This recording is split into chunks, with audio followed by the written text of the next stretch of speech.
Diceritakan 2500 tahun yang lalu, seekor monster berusaha membebaskan iblis neraka untuk mengubah dunia menjadi neraka.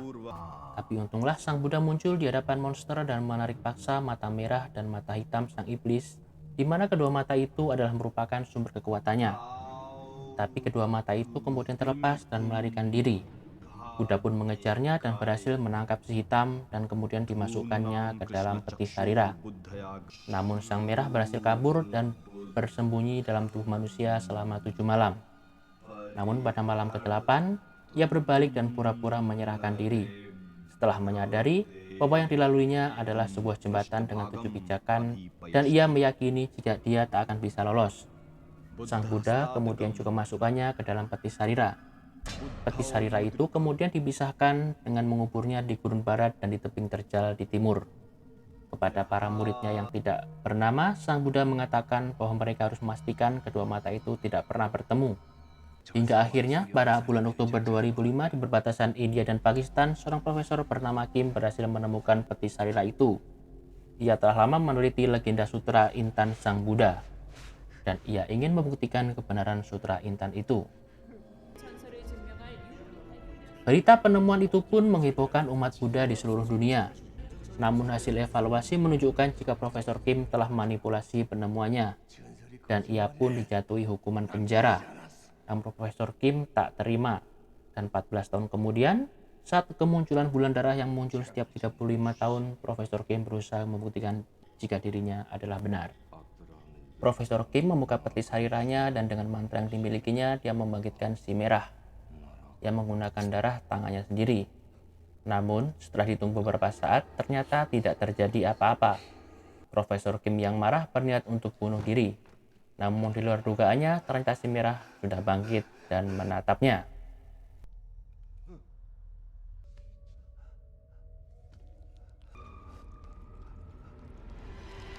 Kemunculan si merah itu rupanya dirasakan oleh seorang biksu bernama Hajeong. Dia membuka kotak rahasianya. Di sana terdapat sebuah kotak sarira lainnya yang berisi si hitam.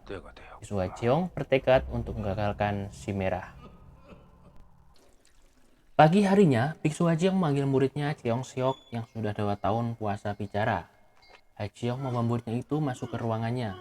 Ia bertanya apakah Cheong Seok masih ingat tentang kisah monster neraka yang diceritakannya. Dan muridnya bertanya, kenapa Buddha tak memusnahkannya saja dulu? Dan Hajeong menjawab jika monster itu tak bisa dimusnahkan, karena sebenarnya ia antara ada dan tiada. Sang Buddha telah mengurung kedua mata monster itu di tempat yang terpisah. Satu tempat dijaga oleh seorang biksu dan satunya lagi dijaga oleh seorang cenayang wanita. Namun pada malam bulan darah tadi malam, si merah telah dibebaskan dan dunia akan menjadi neraka. Namun sebelum itu terjadi, si merah harus melewati 7 batu pijakan dan menemukan si hitam. Dan hal itu tak boleh terjadi. Minimal 1 pijakan harus dihilangkan untuk menggagalkan pertemuan itu. Hajeong kemudian meminta muridnya itu untuk terus melatih kesabarannya. Ia memintanya untuk membersihkan patung Buddha. Sementara itu, di suatu tempat di tengah hutan, seorang pemburu tampaknya dikejutkan dengan sosok Profesor Kim yang telah dirasuki oleh si merah. Itu adalah malam pertama perjalanan si merah. Dan keesokan harinya, pada malam kedua, si pemburu itu mendatangi sebuah apartemen. Di sana, ada seorang wanita anggota sekte aneh. Si pemburu itu seperti tahu apa yang harus dilakukannya dan kemana ia harus menuju.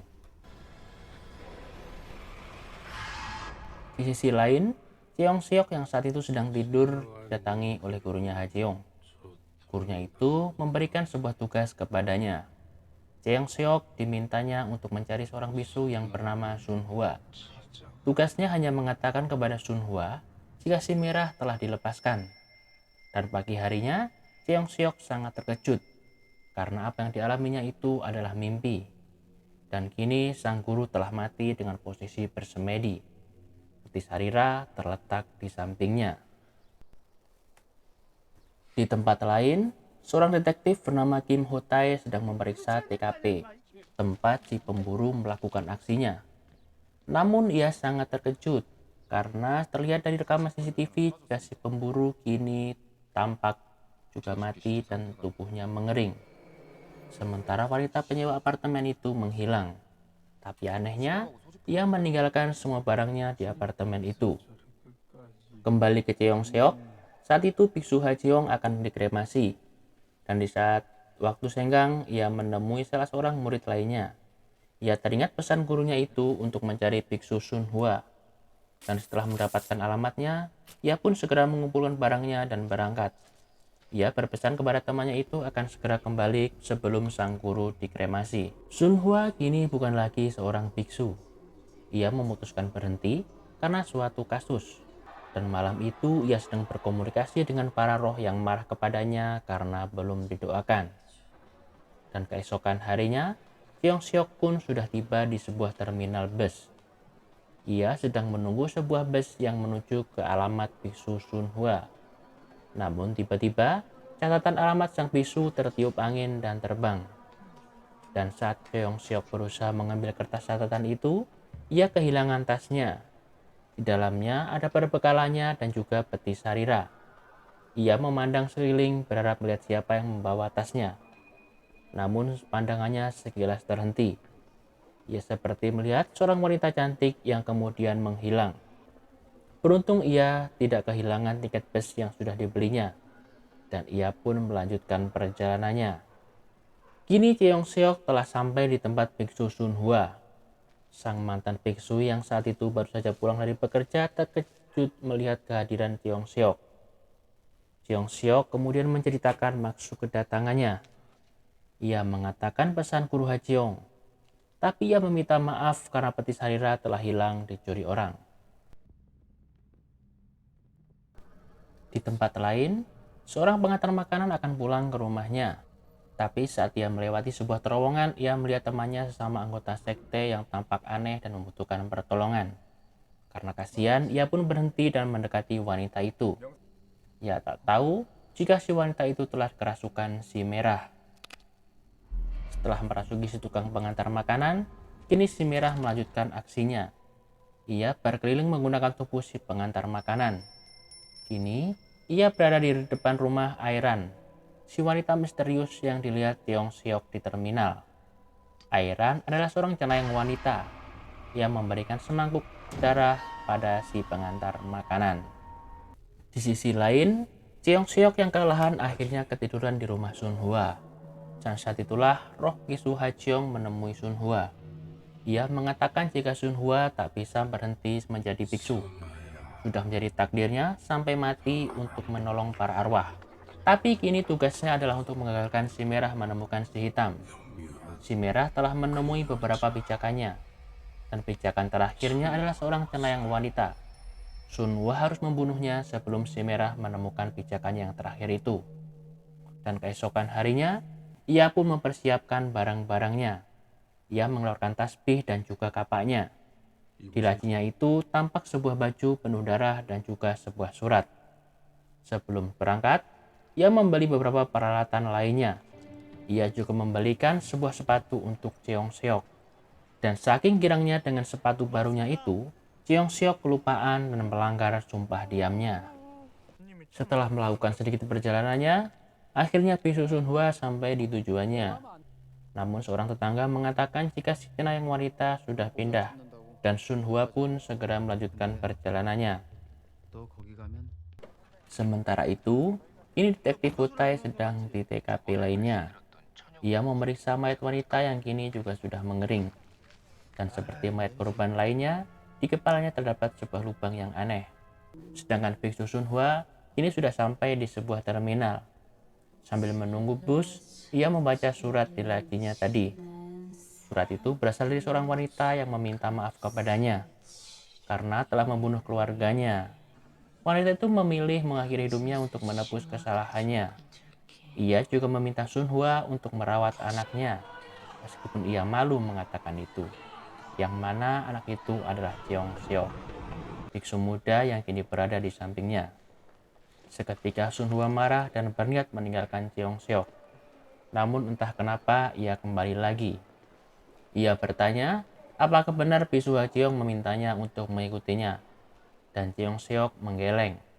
Namun mereka berdua pun memutuskan untuk berpisah. agar lebih cepat melakukan pencarian. Sun Hua yang sedang berjalan melihat sebuah berita di TV tentang korban si merah, dan ia pun segera ke sana. Di sana ia melihat mayat wanita yang mengering itu. Ia juga mendengar bisikan-bisikan dari roh. Namun, kehadiran Sun Hua membuat detektif Ho yang saat itu masih di lokasi curiga. Ia pun meminta KTP Sun Hua, dan ia pun kemudian mengizinkannya untuk pergi karena tak ada hal yang mencurigakan. Namun saat melihat gagang kapaknya, ia pun bermaksud memeriksanya, dan Sun Hua pun berlari.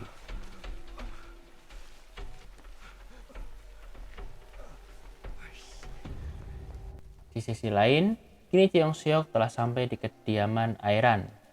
Ia diberikan semangkuk bubur, dan setelah cukup, ia pun segera pamit. Namun di tengah jalan, ia melihat seorang remaja cantik yang telah disusupi si merah. Cheong Seok yang belum tahu apa-apa ketakutan dan segera berlari. Di kantornya, Ho Tae dan asistennya Kim Dong Yong sedang membicarakan kasus yang sedang mereka hadapi. Dong Yong mengatakan jika semua korban itu adalah anggota sekte. Ia juga mengatakan tentang riwayat Sun Hua yang bernama asli Park Jin Soo, di mana Sun Hua sudah tidak bekerja sejak ditemukannya mayat aneh itu. Mereka pun kemudian memutuskan untuk melanjutkan tugasnya. Di mobil, Dong Yong memberikan sebuah jimat yang dibuat dari darahnya sendiri kepada Ho Tae. Ho Tae yang tidak percaya tahayul menolak jimat itu. Tapi Dong Yong mengatakan jika itu adalah bentuk ucapan terima kasihnya yang pernah menyelamatkan nyawanya. Sementara itu, kini Sun Hua dan Cheong Seok telah bertemu kembali. Cheong Seok mengatakan jika ia telah menemukan alamat si Cenayang. Ia juga menceritakan pertemuannya dengan remaja menakutkan itu. Dan keesokan harinya, Sun Hua memutuskan untuk menuju ke rumah si Cenayang. Ia meminta Cheong Seok untuk kembali. Ia mengatakan jika tugasnya kini telah usai, ia harus menyingkirkan batu pijakan yang terakhir. Berbekal keterangan Cheong Seok, Sun Hua pun menuju ke TKP. Sementara itu, Cheong Seok yang mengira si Cenayang adalah Airan segera menuju ke tempat itu dan mengajaknya untuk melarikan diri bersama. Sedangkan detektif Ho Tae saat itu juga akan menuju ke rumah si Cenayang karena ia mendapat info jika si Cenayang adalah salah satu anggota sekte yang masih hidup. Ia juga menduga jika Sun Hua akan menuju ke sana. Ia telah melihat peta yang dibawa oleh Sun Hua. Sun Hua yang saat itu telah sampai di TKP segera masuk. Ia melihat sebuah tulisan untuk membunuh si Cenayang. Tapi rupanya Ho Tae tiba terlebih dahulu dan akan menangkapnya. Namun tiba-tiba si gadis aneh atau si merah itu juga datang untuk menemui pijakan terakhirnya. Tapi ia segera menyadari jika si Cenayang telah pergi. Sun Hua yang melihat kehadiran si merah segera menulis mantra darah di kapaknya dan mengejar gadis itu. Namun saat itu, Dong Yong juga baru datang di situ. Gadis itu segera berpura-pura meminta pertolongan. Dan ia segera berpindah ke tubuh Dong Yong dan bersiap menyerang Sun Hua. Ia melempar tubuh Sun Hua dengan mudahnya. Ia mengatakan jika tempat mati Sun Hua tidak di situ. Ia menyuruh Sun Hua pergi ke Gunung Buk.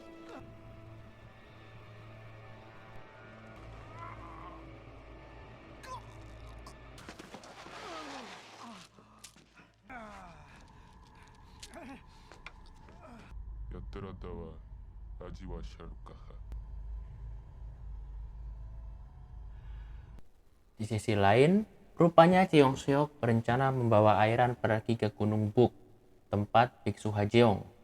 Namun dalam perjalanan, ia seperti melihat Biksu Hajeong yang duduk di pinggir jalan. Sementara itu, Sun Hua terus berlari. Ia akan menuju ke Gunung Buk, tapi ternyata bus terakhir telah berangkat, dan ia harus menunggunya 3 jam lagi. Dan saat itulah Biksu Hajeong kembali muncul dan mengatakan jika si merah telah menuju pijakan terakhirnya. Hingga akhirnya bus itu pun datang. Rupanya Dong Yong yang dirasuki si merah juga menuju ke Gunung Buk. Ia menuju ke kuil tempat Biksu Hajeong. Ia membunuh murid Hajeong dan segera menuju ke tempat Hajeong yang belum dikremasi. Ia mengatakan jika si Cenayang akan segera datang ke situ dan peti Sarira akan segera ia dapatkan. Apa yang bisa dilakukan oleh Haji Yong sekarang? Di sisi lain, Cheong Seok yang telah sampai di Gunung Puk tak langsung menuju ke kuil gurunya. Ia beristirahat di rumah hutan bersama Airan. Dan tak lama kemudian Sun Hua juga datang. Ia juga menuju ke rumah hutan. Tapi ia kebingungan kenapa Cheong Seok sendirian di situ. Dan Cheong Seok pun kebingungan. Sementara itu, rupanya Cenayang wanita yang asli telah disembunyikan oleh detektif Hotai. Si Cenayang mengatakan jika di antara seluruh anggota sekte hanya dialah yang bisa melihat Airan. Ia bercerita jika Airan adalah hantu. Dan jauh sebelum itu Airan adalah gadis yang teraniaya. Airan percaya jika hidupnya terkutuk. Dia bahkan ingin mengakhiri hidupnya. Namun Profesor Kim datang dan menyelamatkan hidupnya. Ia menganggap Airan putrinya sendiri. Dan sejak saat itulah hidup Airan bahagia. Hingga akhirnya Profesor Kim dituduh sebagai penipu. Kim kemudian menjadi terobsesi untuk membuktikan keberadaan si mata merah. Kim meminta Airan untuk membantunya. Dan karena Airan sangat menyayangi Kim, maka Airan pun memutuskan untuk menjadi pelayan si merah. Si Cenayang juga mengatakan jika Dongyong asistennya adalah anggota sekte. Para anggota sekte tak pernah menyadari jika Profesor Kim pemimpin mereka telah menjadikan mereka batu pijakan. Kim mengumpulkan mereka karena mereka semua adalah orang yang gagal mati pada takdirnya. Namun tiba-tiba si Cenayang menjadi kesurupan. Ia mengatakan jika Airan memintanya untuk tetap di situ agar tetap hidup. Ia juga menyalahkan Hotai karena telah menyelamatkan Dongyong dari kematiannya. Jadi, Hotai harus pergi ke Gunung Puk untuk bertanggung jawab. Sedangkan Sun Hua saat itu memasang jebakan untuk menangkap si merah. Ia memasang mantra di semua alat yang digunakan termasuk di baju Cheong Seok.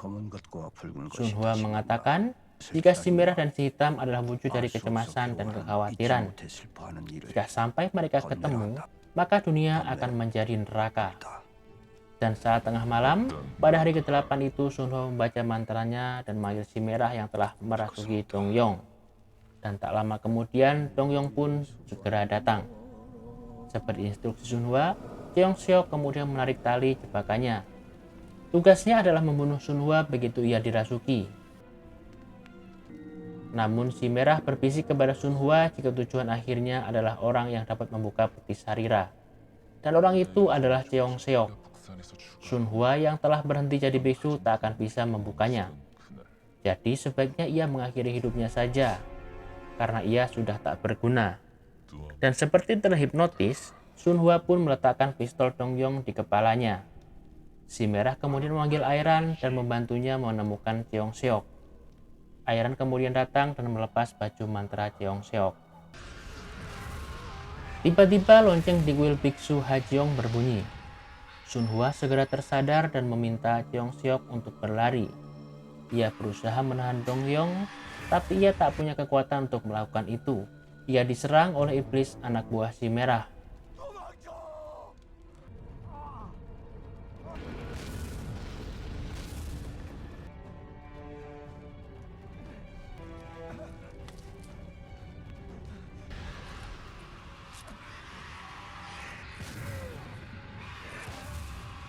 Cheong Seok yang terus berlari akhirnya bertemu dengan detektif Hotai yang telah tiba di tempat itu. Dan sesaat kemudian, Dongyong juga datang. Tapi ia tak bisa membunuh Hotai karena jimatnya. Ia bahkan saat tersadar dan meminta Hotai untuk segera pergi. Namun si merah kembali merasukinya dan melemparkan Hotai. Si merah segera mendekati Cheong Seok. Namun Sun Hua berhasil lolos dan telah tiba di arena pertempuran itu. Ia melepaskan tembakannya ke kaki Dongyong. Namun Hotai malah menembak Sun Hua dan mengambil kapaknya. Dan ia pun membunuh Dongyong. Tapi Hotai sudah terlambat. Si merah telah berpindah ke tubuh Cheong Seok. Si merah kemudian melempar tubuh Hotai hingga menancap di sebuah batang kayu. Si merah kemudian mendatangi Sun Hua. Ia membuka kotak Sarira. Seketika langit berubah. Sunhwa mengatakan kepada si Merah untuk membunuh dirinya asalkan jangan menyakiti Cheong Seok. Dan si Merah mengatakan jika Cheong Seok adalah anak dari wanita yang telah membunuh keluarga Sunhwa. Jadi, sekarang saatnya untuk balas dendam. Sunhwa kemudian beralih ke dimensi lain. Ia kini telah mencekik Cheong Seok kecil.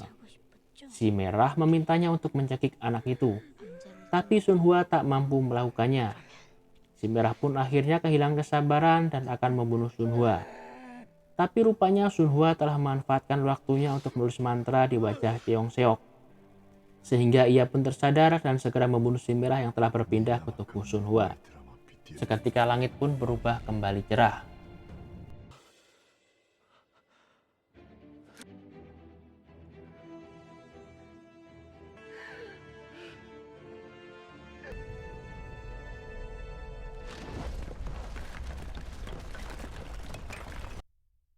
Sunhwa telah menunaikan takdirnya untuk membantu manusia. Dan kini ia kembali ke akhirat dalam damai. 번개 같은 것, 운명 속에 허무한 잠시일지라도 찾았으니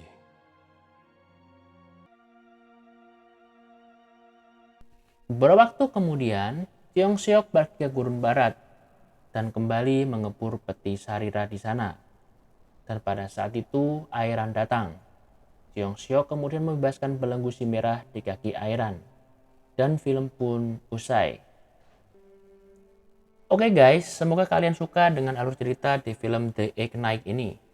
Semoga kebaikan kalian mengklik tombol subscribe mendapatkan pahala yang tak terhingga dari Yang Maha Kuasa. Tetap jaga kesehatan, jaga jarak, dan jaga hati. Sampai jumpa di film selanjutnya. Wassalamualaikum warahmatullahi wabarakatuh.